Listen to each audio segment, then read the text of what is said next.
Welcome back to AM Northwest. You know, summer is a popular time for outdoor recreation. If you're heading on a hike, make sure you're prepared. Here to share essential safety tips, we welcome from Multnomah County Sheriff's Office Search and Rescue, President Sadie Walsh and Alpha team member Niko Fischler. Good to have you both with us. Thank you so Just much. look at me, ignore those cameras. Okay, just talk to me. First of all, tell me what you do, Sadie. We go out in the gorge and we help people if they call 911, if they're lost, if they're injured. We do evidence searches and we help out people who need help. Wow. And we have a robust training year. And it's incredible because you're both 16. But Niko's 17. I'm 17. Oh, okay, yeah. sorry, missed that. Got All that good. wrong. But this is something you love to do. Why do you love it so much, Niko? I think it's incredibly empowering for people of our age to be able to do real first responder work. And then Yeah. also in a field where we love, everyone in the unit loves being outdoors and being able to truly help people who really need it in their time of need while also being able to hike around, backpack. It's truly amazing. Incredible, and you've really saved some people, and you love that feeling of helping. Absolutely, yeah. It's so rewarding. You know, we get to them, they're probably having the worst day of their life. Worst day of their lives, yeah. And we get to be there, we get to help, and it's amazing. We bring them down, we get them out safely. We either will hand them off to the ambulance, to EMS, or their families there at the trailhead, and it's great to be able to help. Thank you both for what you do. You have some tips for folks who like to hike. We do. Go camping. So fill me in. What do you suggest? Okay, You have some essential items that we should carry with us. Yes, very important 10 essentials. I want to say first of all, everything on this table, these are your 10 essentials, fit in this backpack. It's very small. Yeah. It doesn't weigh more than, certainly not more than 10 pounds. So Okay. you really can bring all of these on any hike that you go on. Okay. What's next? Starting over here is a relatively simple fire building kit. There's some flammable gel, cotton balls, and lighters. And this is really important if you were to get lost and you have to stay the night.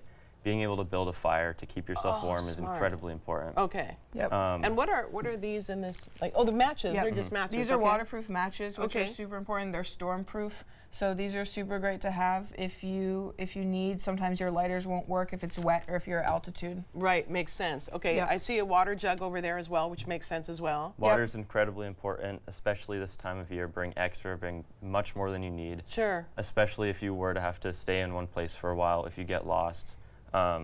Recently we've found people getting really dehydrated, and that's been actually something that we've been called out to recently is people get dehydrated, and we bring them water and they're fine, but having plenty of water is incredibly important. Yeah, this one's a little small. I'd say bring a liter or two, which is like one of those like small like camelback bladders is super great. That's really all you need, and yeah, definitely bring more than you think. And sunscreen is important. Yep, sunscreen is really great to have. You know, you might not think you're getting burned if it's cloudy or something, but you definitely are. And if you're getting burned, if you're in the sun, you'll get more tired. And more dehydrated too, probably, right? Another great piece of sun protection that people don't think is just layers. You might get warmer, but it's protecting you from the sun. So having long sleeves is great. And also if you're out later than expected, if you're cold at night, it's great to have layers. And again, for overnight shelter, this is paracord and an e-blanket, which is super great. If you can bring a tarp, that's great, but e-blankets are a lot more compact. And an e-blanket does what? Does it keep you warm through the night? Yeah, it'll keep you warm and it'll keep any rain off of you and anything like that. So that's great to have. And what do you use the rope for? So with the e-blanket and the rope, you're able to like tie up a simple A-frame shelter. Oh, sure. Yep. That makes sense. This e-blanket is like one of the more burly types. It's got like a tarp side, and then the other side's reflective, so that helps reflect heat back onto you. Yeah. And that's really key for staying warm during the I night. also see that you have some food. Food's just in incredibly case. important. Yeah. Snacks are super important for sure. Okay. And what do we have here? This is a first aid kit. As you can see, it's very compact and small. Oh, It goes just like this, so it fits right in your bag. It's important to bring any medication you might need. So if you're out overnight, any painkillers, potentially like Tylenol, bandages, anything like that you might need. I see a flashlight, which makes sense, and a map. Yep, making sure you know where you're going, make a plan, tell people where you're going, when you expect to be back. That's super important. That's really important, letting people know when you're coming back. Yep. Right? Don't and rely where you're going. Don't rely on your phone for a map or a light. Your phone can die super quickly if you Or be out of range of cell service. Exactly. Yep. If you're lost, put your phone on low power mode. Don't use it for a flashlight because that'll make it die super quick.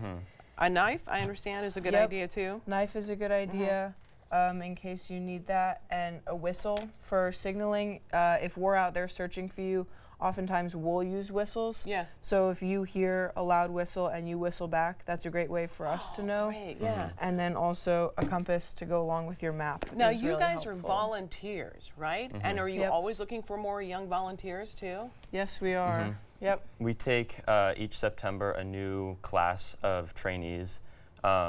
Orientation is, I believe, in September, and Yep. then we interview, and based off of the interviews, we select around 20 to 30 members. Our training year goes from September till a certification in April or May, and after that, members are fully operational. What do you get from this? You get a lot of thanks from the people you save, but do you use this on later in your career? Like, do you have a plan for, like, what do you think you want to do with your career? And does it involve anything to do with the outdoors? Yeah, I'd love to go into the medical field. It's Yeah. super great practice. We get really intense medical training and exposure to a lot of things. We get to work with law enforcement, and we have really amazing people on our team that have a lot of experiences. That's And so it's very gratifying. We teach, we're youth led. Yeah. So when we bring in new people, Niko and I and all of our other officers teach people, and it's really I'm great. so impressed by the two of you. It's fantastic. We want to let everyone know that we're going to give out information for us too. For the Multnomah County Sheriff's Office Search and Rescue, we'll have all of that on our website at katu.com. Sadie and Niko, thank you so much. Thank you for Excellent having work. us. That was Yeah, fantastic. thank goodness you're here. All right, we'll be right back with more AM Northwest. Don't go away.